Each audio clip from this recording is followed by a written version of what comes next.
Hello listeners, and welcome to another week on Chasm Converses. My guest this week is Dom Ventra, joining me from Adelaide, South Australia. We have a great catch-up chat surrounding music, as well as diving into Dom's music journey, from his early passions, playing guitar and bass, to taking an indefinite hiatus, which then circled around into the opportunity to join his current band, Rocky's Pride and Joy, who have just released their first album, All the Colours of Darkness, that you can listen to right now. Their spirituality, finding the fun side of COVID restrictions, and Rat Daddy. Join us and let's get conversing. Chasm Converses. Dom Ventra, welcome to Chasm Converses. Hello, Caden. Hey, man. Am I allowed to say your name? Yeah, of course. I was like, is it a code? This is the best. I love it. This is already my favorite episode yet. Yeah, what's going on, man? How you been? Yeah, great, man. Fucking awesome, man. It's like what day is it? Like Monday morning in like London, and I'm guessing you're still in Adelaide, yeah? Yeah. I'm still in Adelaide. Oh yeah, going best times, man. Yeah. Oh man, I'm super keen to like obviously talk to you about like obviously a lot of your music stuff and your kind of journey itself, because I mean we've known each other for quite a while. You know, go back like a couple of years. Back into the old 2014, 2017-ish music scene, I suppose. Yeah. And like, there's like heaps of things that, you know, we hung out and whatever, but there's lots of stuff I don't know about, like, you know, yourself as a musician and, you know, where you get your passions and your inspirations from and all that kind of stuff, man. So like, I'm keen to kind of dig in a bit deeper today. And we'll see how we go, yeah? Yeah, I'm super keen to dig into all that. When you said 2014, I was like, oh, that's not long ago. And then I'm like, that's 9 years ago now.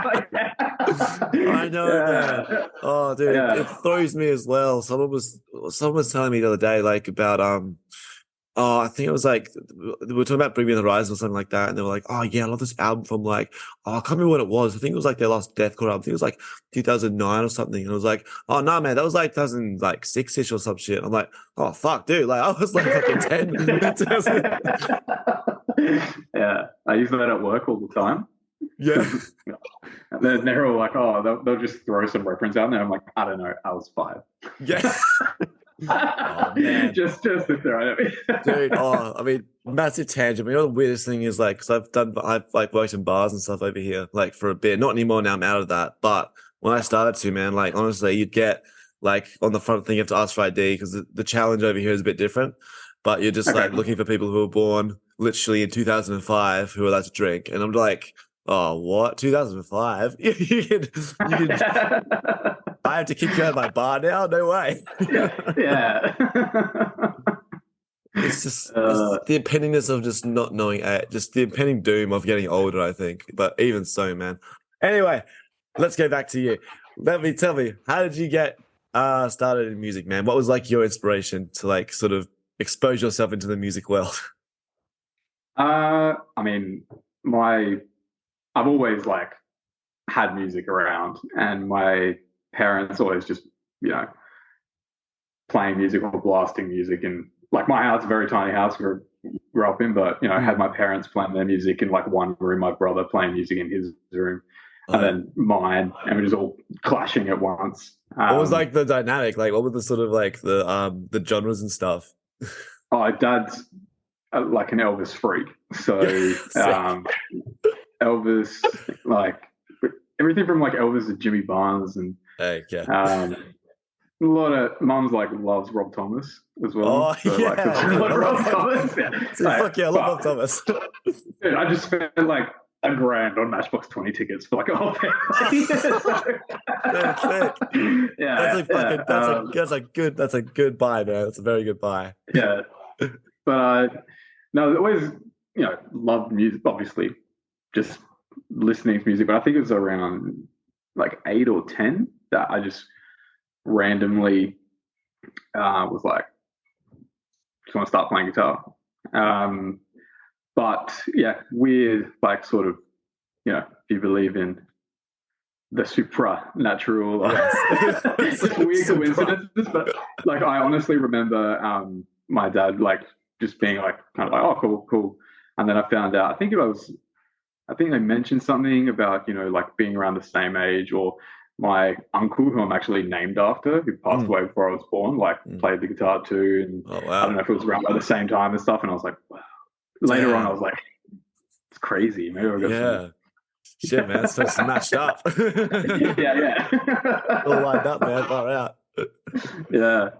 So I just went from there. Like, I actually, just played guitar up until like,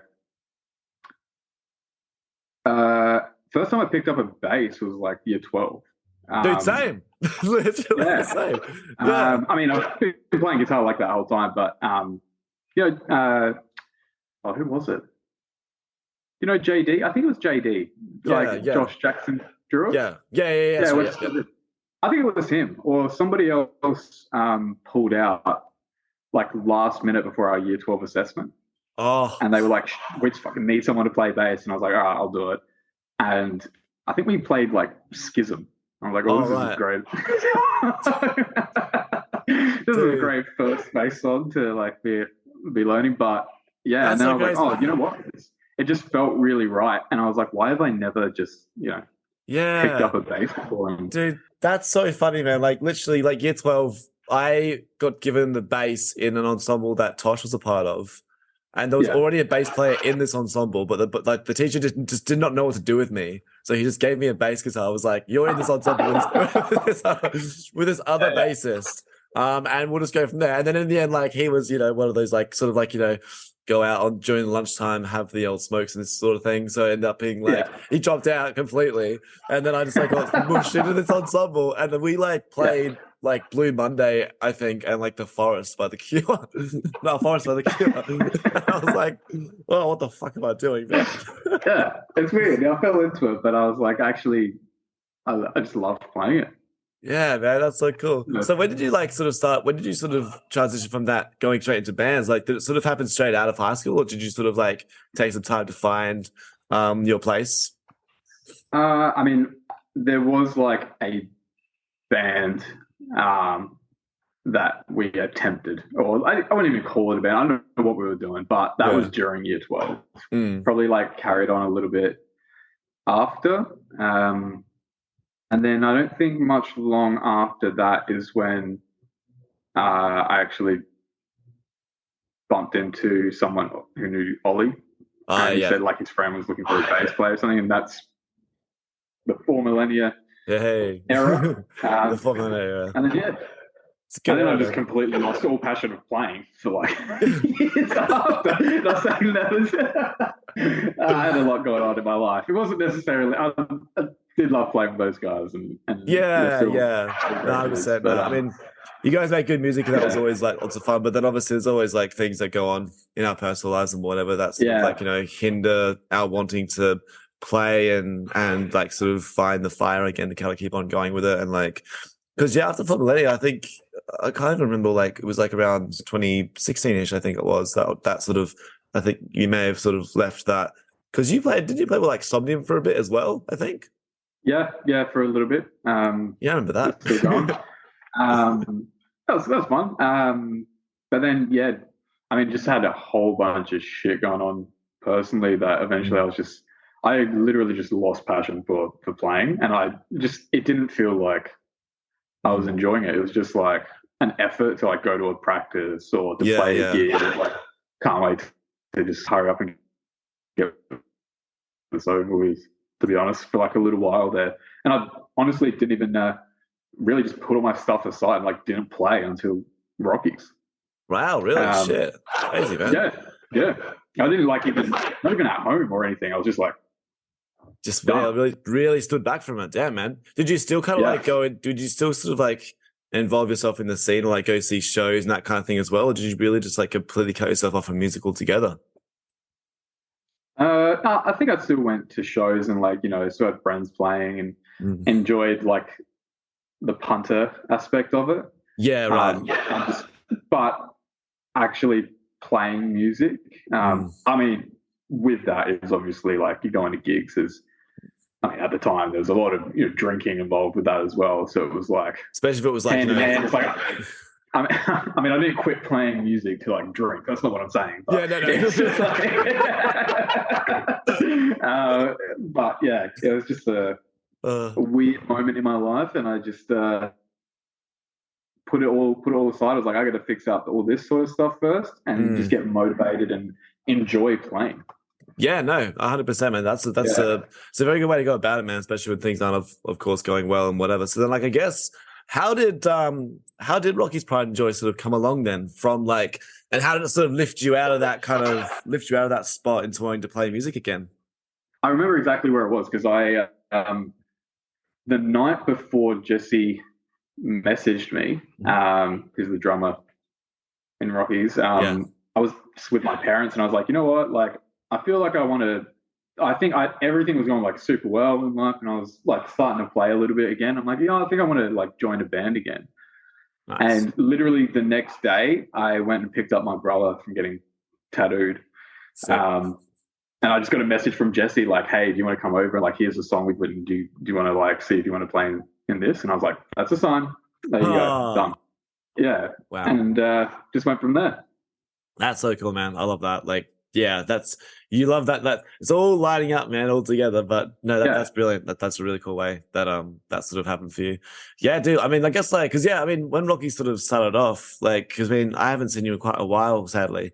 But yeah, I've sort of seen like all the stuff that's sort of been popping up like quite early on, and then like it all sort of just started to really kind of sync all together, like with each release and stuff that you dropped that obviously launched into like, your debut album, All the Colors of Darkness, which just sort of, in my opinion, came out of nowhere. I was like, oh shit, like this stuff is like kind of going. So like, yeah, that was like the process and like the transition of being in a band like that kind of just like built to now having like, the possibility of releasing like an album.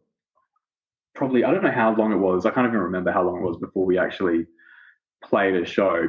But like, it's kind of been really strange where it's been like super strange circumstances that are like really slow at one point, and then it's like really big the next. Our first show was like peak COVID, or like so those days. We literally had to play to, when Adelaide became like footloose, and like you couldn't dance, and man, everyone was seated, like it was a seated show. Yeah, I played that was our first gig. So yeah, like playing our music as well.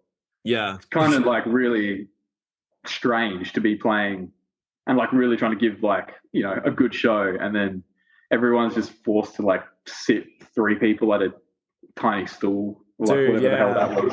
Especially with like Paper Sunsets, man. When we had like one show at like the Wheatsea Hotel, and like everyone that was like our first show, I think, of 2020 in like October.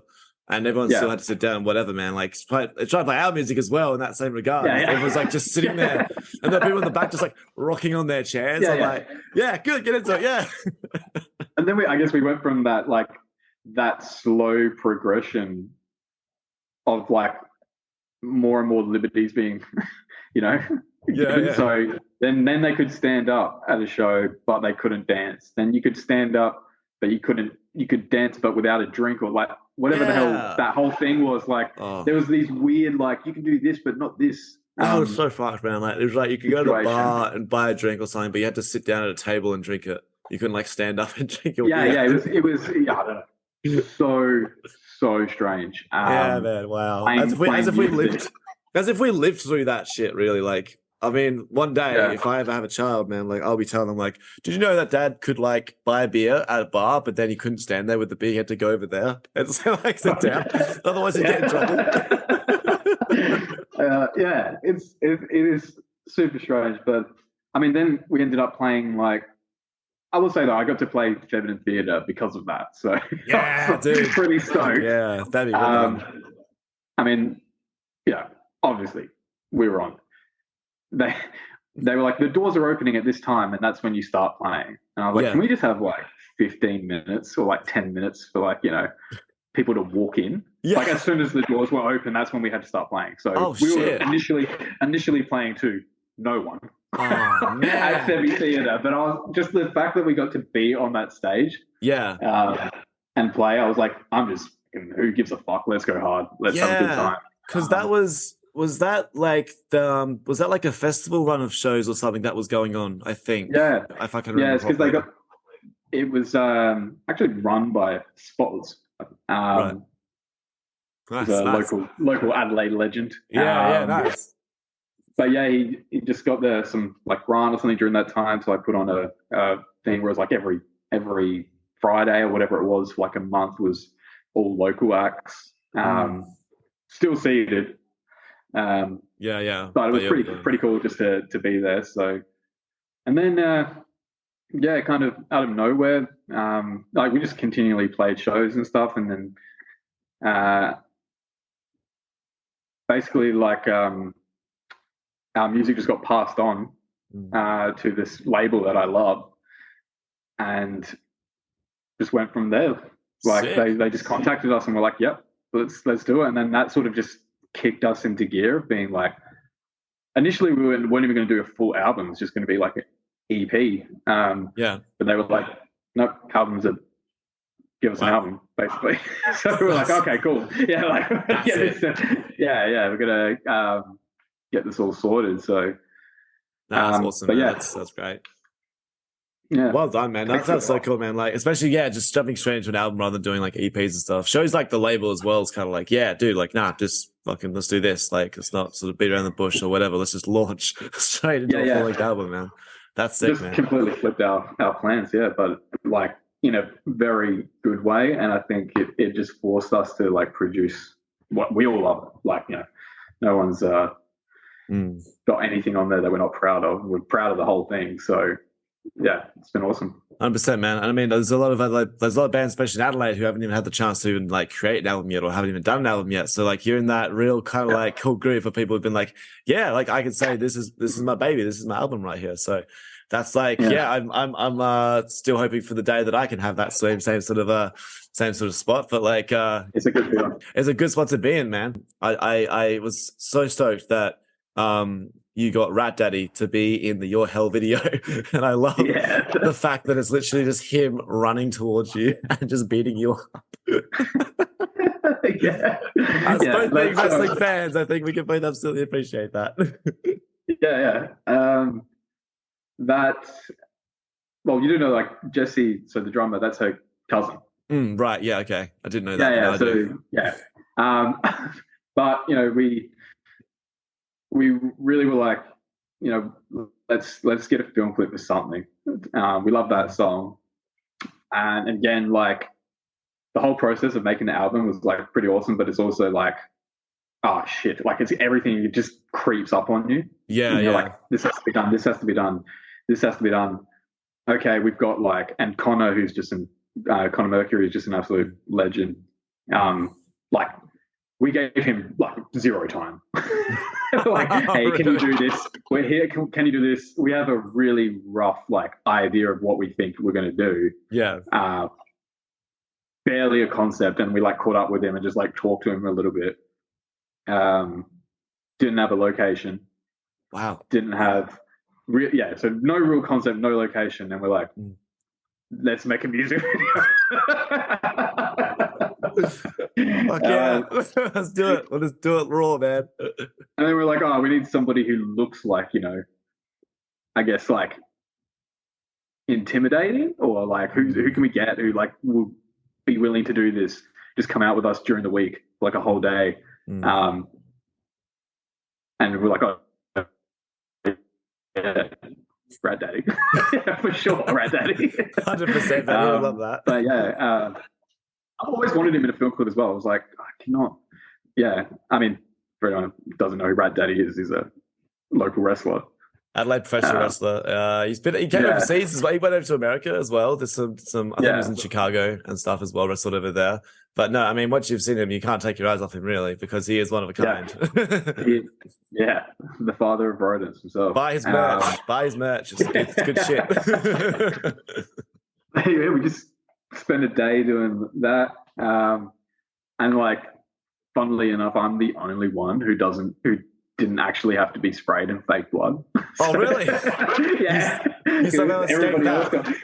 I was just like, I'm chill. And they were like, by the end of it, he was so sticky and like covered in this fake blood. Oh, man.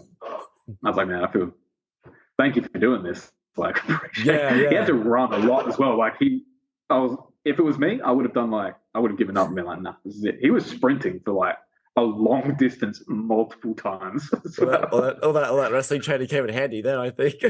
Yeah, it was good. Like, all right, we got somebody with a stamina. That's good.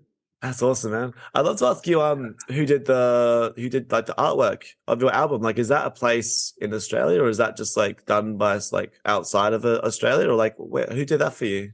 No, that's a place in. We went for a drive. So we had we actually had Jesse had a very clear sort of like concept of, the album's called All the Colors of Darkness, but we wanted to have like not necessarily like an Australian sort of spin on, in our like sort of doom music and like that sort of music. There's a very, like, there's a lot of goats' heads. There's a lot of like, pentagrams. There's a lot of like similar imagery, which I love. But I was like, stuff. It's like let's do something different. So we just went for a drive. We wanted to get just somewhere that looked super creepy and just evil during the day. Sick. It's hard to fuck sometimes. We just went for a drive with and Luch came along as well, my partner, and she like sort of Googled this place after we looked at a few places, and we went there and we're like, oh yeah, that's the one, that's the spot. So sick. Got the photos done there, and then lovely Annika Burnside did all the design of everything and put it together all super nicely. Cool. Yeah, that's awesome. So she did an awesome job on that as well. That's brilliant, man. I love that. Like, I mean, I just like look at it and see all the stuff that you guys have done with it. And I'm just like, yeah, that's makes me proud, man. Makes me proud for obviously you guys as a cohort, but also as yourself, just that you've actually got that all released and out and people can listen to it and all the rest of it, man. I'd love to go into like just like, playing live shows, because I mean, you and I are both very much now well veteran in playing live shows, and not only like Adelaide and I mean like interstate and stuff as well. Has Rocky's been able to sort of tour yet around like interstate, Melbourne, Sydney, and that kind of stuff yet, or have you guys not really been able to do that? Just not is it like on the plans for the future? Yeah, well, we're playing in. We've had so far. We've only been able to sort of have one interstate show, which is like we'd love to be playing heaps more. But yeah, being in Australia and not only like we're all work full time. We're trying to like getting our schedules together. Yeah. Even just I don't know how people do with like massive amounts of people, but that plus the timing has just been like we all sort of started at different jobs as well at different points, and then that threw off as well. But we're playing Friday, Melbourne, so this coming Friday. Hell yeah! But the plans are, we definitely want to be touring and going interstate way more. Now that the album's done, it's released. That hopefully is the main focus. But and also, we're trying. We want to get overseas and do a little bit of a run there. So, oh, dude, yeah, for sure, man, that'd be sick. Yeah, keen on that. But again, financially, that's literally the only thing. Yeah, man. Like, oh, dude, over here, like, it's really crazy seeing like the amount of bands that sort of come over. Like, even just in Europe itself, like, there's like, and they're so accommodating to bands, especially of your style as well, man. Like, they would eat that shit up, man. They would just be like, yeah, that'd be sweet. Yes. But yeah, whereabouts is what venue is the show at in Melbourne? The Cactus Room. Oh, I haven't actually been to that one. I was waiting for like a whole lot of love or like Evelyn Hotel or something like that. But no, I've been to the Cactus Room. Yeah. Well, we played the Tote last time. That's right. The Tote upstairs. Upstairs at the Tote. Okay. But yeah. So it's just getting over there as much as we can. But every time we seem to play, we've got another one like in Adelaide the next day. So we're playing in Melbourne, and then we're actually flying this one because sick needed to. Dude, that's awesome. And then back at the Cranker on Saturday. Oh yeah, man, I miss Cranker Wednesdays. That's for sure. Just like that whole vibe. But like, so No, that's awesome, man. Like, I mean, I'd love to ask you because, as I said before, we've both played so many shows and that kind of thing. Do you have any kind of like shows that you've played with bands and stuff that kind of stick out to you more than other ones or anything like that? Oh, there's a really cool show. Well, it's just a really good day. It was like a Sabbath, uh, Black Sabbath. I can't remember exactly what it was. We all had to like choose a Black Sabbath Oh, cover, and it was like Kitchen Witch. oh, right, Um, okay.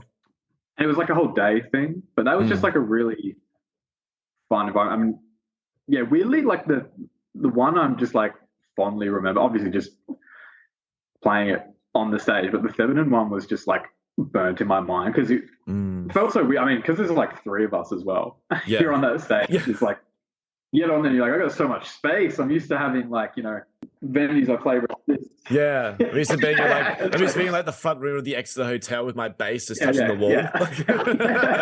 Every now and then you like bang into the wall, you're like, oh shit, yeah. Dude. Oh, crazy. That's awesome, man. I love the fact that you had that. Like, I mean, I can remember the first time I played like line arts, like Fowlers, and that was huge for me because that was like, that was like the big kind of metal kind of spot where all like the bands came to like play when they came over to Adelaide and stuff. I remember being on that stage when it was like the corner, like before it became line arts, and before it became line arts, and you're just like rocking up into like the corner of the room, just like, yeah, this is fucking awesome. No, it feels good. When you're doing that. So I totally understand. Yeah, it's a good feeling. For sure, man. Have you seen any shows like recently that you're sort of like really kind of fond of? Because I mean, I've seen quite a few shows over here in like London, which has been awesome, just of different bands and all that kind of stuff. Have you had the chance to see like quite a few down there in Adelaide? But I've been going to some like weird mix of shows. Yes. Like the best ones recently have been like from memory.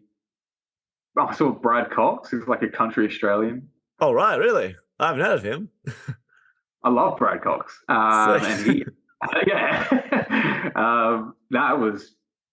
I just like going to different styles of things like Electric Fields. Oh yeah, like Electric Field favorites, and they are, it's just like dance, like pop. Yeah, right. Music. But I'm super keen for like Froth and Fury. Oh yeah, that's right. That's coming up soon, isn't it? Wait, what date's that? Is that in December? That's on the 18th. Right. Okay. Cool. Sick, dude. This month, so November. Alien Weaponry. Right. Yeah, dude, that's sick. Yeah, wow. Tendencies, like I like to just flop around to different genres of music and just getting a different crowd. Yeah. Sometimes it feels like refreshing. Like if I just stick to seeing one type of band or like going to specific, it's just like I need a new sort of vibe. Yeah. Sometimes it doesn't have to be like protecting myself in a crowd from like getting hit. I'd rather just dance for a little bit, Yeah, no, for sure. Like literally, like changing up your style and getting involved in crowds and stuff. Hey, I completely just forgot. I saw Ghost in Sydney. Shit, man. Yeah, that was good. That's a big one to forget. Yeah, I'm thinking. I'm going down memory lane. I'm like, what have I done recently? And I'm like, I've done a bit. Yeah. Ghost was. I love just like putting questions forward to people when they're not ready and just being like, okay, what's the first thing that comes to mind? And it's always surprising what actually comes to mind first compared to the things that you sort of remember along the way. But that's awesome, man. How was Ghost? Because I did get to they played Download Festival over here, but I was watching Evanescence or someone else. I can't remember who it was. But like, how was that, man? That would have been an awesome experience to see them play. Yeah, I was sick. Just like a, awesome, just like theatrical stage show. But it sounded good. Everyone was having a good time. I initially bought tickets to like Brisbane. And then I was like, oh, this date is familiar. Like, what is going on? And then like a week later, I was like, oh shit, it's Stephen's wedding. So, I was like, I am not missing that. So I had to sell those tickets then Melbourne sold out, and I'm like, we're gonna go to Sydney, and then Oh, it was just a whole thing. But yeah, it was right. awesome. Yeah. Oh no! A massive congratulations, obviously, to Stephen and Holly for getting married. I saw all the Facebook stuff and all the rest of it. That would have been so awesome, man. Like, oh, that would have been such a wonderful day and thing to be a part of, man. But I mean, I think we've all done that. We've just like confused dates with other things. I literally did mine last week. I'm in Brighton on Friday, on like the 3rd till the 5th or something, and then I wanted to do like the Saw experience because I fucking love Saw. And I was like, let's fucking book it for the 3rd. And just like on an impulse, just booked it for the 3rd. And then literally about like fucking 15 seconds later, I was like, oh shit, I'm not even in London that day. That's funny. And I was just like, oh shit. So I'm like, literally, I would love to be like the guy at the box office, just like, oh yeah, we got one new for Saw on the 3rd. That's all good. Oh, it's got an email. Oh, hey man, I just realized I'm not going to be here that day. Can you switch it to So I switched it to Halloween night. So Halloween night is going to be the night that I see that. But like, man, that's perfect. The memory can get you every now and then. So like, ugh. Yeah. Either way, man, this has been like such a fucking awesome conversation, dude. It's been so cool to like, catch up with you and talk to you about all this, like, all the music stuff about Rockies and everything, man. Like it's I'll have to, obviously when I come back home, we'll be definitely going down to the Cranky and having some beers and catching up for True. That's for sure. Yeah, it's always going to be the place everyone meets up. So, and I mean, I expect the scene over there has changed phenomenally since I was last there. Like it's even like the last couple of years when I went to the Cranky a few times to see like just like a random band or whatever. The filtration of new bands that kind of come through those doors and start playing. You kind of like, they just sort of stand there for a bit. And you're like, man, I was doing this like fucking 7 years ago. And now like these bands are like, and now these bands are rocking up. Like there's those, and they're absolutely killing it, but there's a ton of like these young bands coming through, and they're all just like got their little collective of bands that play together, and it's awesome to see because I'm like, that's exactly what I was doing. Oh, dude, same, man. I love that too. We had like everyone had like their own little collective, their own little circle of like bands and stuff. Like, like Larson, Burning Bridges. Full Millennia, we're in our collective, that kind of thing. Like, Doc Ock, that sort of stuff. Yeah. But it's good to see. 100%, man. But no, either way, dude, thank you so much for joining me. It's been such an awesome conversation. I wish you all the best with Rockies, and obviously good luck with your shows coming up as well in both Melbourne and Adelaide. Cheers, man. Thank you. I look forward to seeing you back here and enjoy the rest of your time away. Hell yeah, dude. Thank you so much for tuning into the episode this week. I hope you enjoyed the conversation with Dom and myself. Go check out Rocky's Pride and Joy. Listen to their debut album, All the Colours of Darkness, and buy it on vinyl. Watch some of the videos and support the band. And chuck them a follow on the socials as well. There's links in the description of this episode, where you can find all of it.